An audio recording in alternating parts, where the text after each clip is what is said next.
আর কে আমারে কাফের বললো, কে কি ফতোয়া দিল, আই ডোন্ট কেয়ার। ওইদিকে আমি তাকাই না। এর কারণ পিছনের দিকে তাকানোর সময় আমার নাই। চিল্লা এখন ঠিক কিনা? একটা সিংহ ঘন্টায় ছুটতে পারে 90 কিলোমিটার বেগে। কত কিলোমিটার? একটা হরিণ ঘন্টায় ছুটতে পারে 100 কিলোমিটার বেগে। তাহলে কে জোরে ছুটে? জোরে বলতে হবে। সিংহ কত কিলোমিটার? হরিণ। তারপরেও হরিণটা 100 কিলোমিটার বেগে ছোটার পরেও সিংহটার কাছে সে ধরা পড়ে যায়। এর কারণ সিংহ যখন ধরার জন্য ছোটে সে শুধু সামনে তাকায়, সে পিছনে তাকায় না।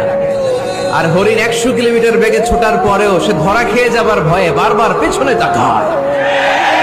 আর পিছনে তাকার কারণে ওর গতিটা স্লো হয়ে যায় আর সিংহের হাতে বধ হয়ে যায়। পিছনে তাকাবার সময় আমাদের নাই। চিল্লায় বলো ঠিক কিনা?